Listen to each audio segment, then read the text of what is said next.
બનાસકાંઠાની કરી કે જ્યાં જિલ્લાના રાજસ્થાનની સરહદ પરના કાબુમાં ભારે વરસાદ છે। અનેક વિસ્તારોમાં જળબંબાકારના દ્રશ્યો પણ સામે આવ્યા છે।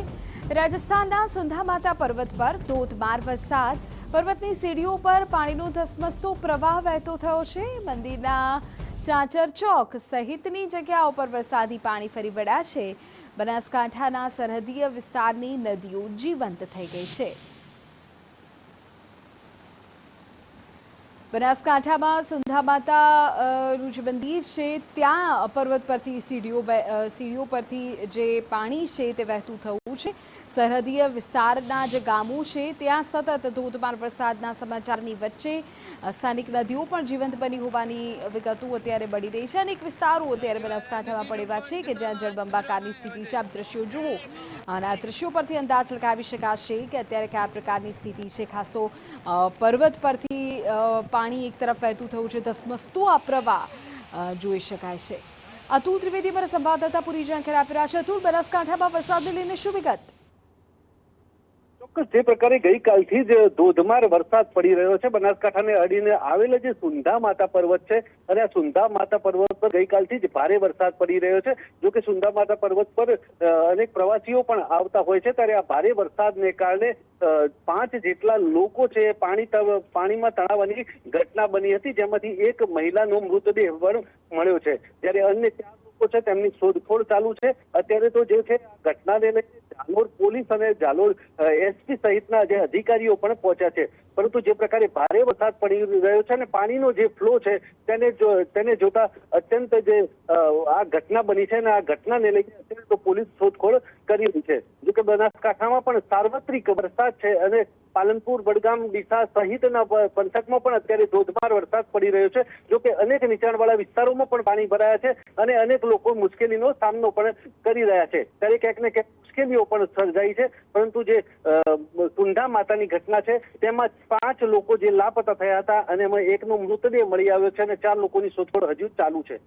ઓકે અતુલ, આગળ પણ આપણી પાસેથી વિગતો મેળવીએ છીએ। તમે આ દ્રશ્યો જુઓ, સુંધામાતા પર્વત પરથી કયા પ્રકારે ધસમસતો પાણીનો પ્રવાહ વહી રહ્યો છે। 5 લોકો લાપતા બન્યા હતા, હજુ 4ની શોધખોળ ચાલી રહી છે। આપણે કહી દઈએ કે ત્યાં સ્થાનિક તંત્ર અત્યારે એલર્ટ મોડ પર છે। બનાસકાંઠાની સરહદે જાણે આભ ફાટ્યું અને આ દ્રશ્યો જુઓ, પાણીનો પ્રચંડ ભયાનક પ્રવાહ અત્યારે વહી રહ્યો છે। સુંધામાતા પર્વત પરથી ધસમસતો આ પ્રચંડ પ્રવાહ અત્યારે ખૂબ ગતિ સાથે ત્યાંથી પસાર થઈ રહ્યો છે। તમે આ દ્રશ્યો જોઈને સમજી શકશો કે કેટલાક જે વિસ્તારો છે ત્યાં નીચેનો સંપૂર્ણ ભાગ પાણીમાં અત્યારે ગરકાવ છે। ઉલ્લેખનીય છે કે દર્શનાર્થે આવેલ ગુજરાતની એક મહિલા પણ પાણીમાં તણાઈ હોવાની વિગત છે। ઉલ્લેખનીય છે કે પાણીમાં તણાવાથી મહિલાનું મોત નીપજ્યું છે અને 4 લોકો લાપતા છે। જે પ્રકારે થોડી વાર પહેલા મારા સંવાદદાતાએ પણ વિગતો આપી, કુલ 5 લોકો તણાયા હતા, એકના મૃત્યુની વિગત છે, 4 લોકોની હજી સુધી કોઈ જ ભાળ મળી નથી। દર્શનાર્થે આવેલી ગુજરાતની મહિલા કે જે પાણીમાં તણાઈ હતી અને મહિલાનું મોત નીપજ્યું છે અને 4 લોકોને શોધવામાં આવી રહ્યા છે, તેમની શોધખોળ અત્યારે કરવામાં આવી રહી છે। પરંતુ એક તરફ ઉપરથી વરસી રહેલો અનરાધાર વરસાદ અને બીજી તરફ નીચે વહેતો આ ધસમસતો પાણીનો પ્રવાહ, તેની વચ્ચે શોધખોળમાં પણ અત્યારે ચોક્કસ પરેશાનીનો સામનો તંત્રને કરવો પડી રહ્યો હશે, પરંતુ આ દ્રશ્યો પરથી અંદાજ લગાવી શકાય છે કે ત્યાં કયા પ્રકારે અત્યારે સ્થિતિ છે।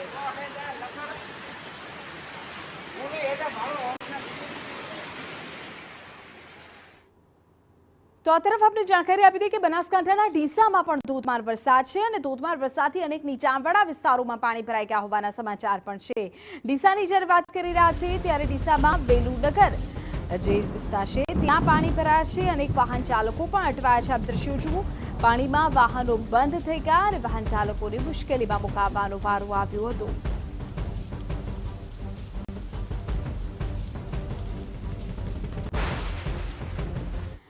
તો બનાસકાંઠામાંથી ઓવરઓલ વરસાદને લઈને વિગતો મળી રહી છે, ત્યારે આપણે જાણકારી આપી દઈએ અલગ અલગ વિસ્તારમાંથી જે વિગતો મળી રહી છે તે ડીસામાં પણ ધોધમાર વરસાદ પડ્યો, નીચાણવાળા વિસ્તારો તો જાણે જળમગ્ન બની ગયા।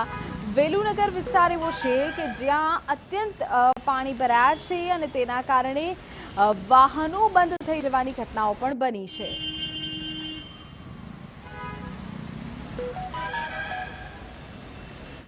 હવે વાત બનાસકાંઠાના પાલનપુરની કરીએ કે જ્યાં પણ ભારે વરસાદની સ્થિતિ છે અને આ ભારે વરસાદને કારણે ત્યાંની સ્થાનિક નદીઓમાં આવ્યા છે નવા નીર. ઉપરવાસમાં ભારે વરસાદને પગલે બાલારામ નદીમાં નવા નીર આવ્યા. બાલારામ મહાદેવ મંદિર નજીક આવેલી નદી બે કાંઠે વહેતી થઈ. તંત્ર દ્વારા લોકોને નદીના પટ નજીક ન જવાની ખાસ અપીલ કરાઈ છે. તમારો જીવ જોખમમાં મૂકતો નહીં. ભગવાન બાલારામ મહાદેવ કી જય. આજે ઇન્દ્ર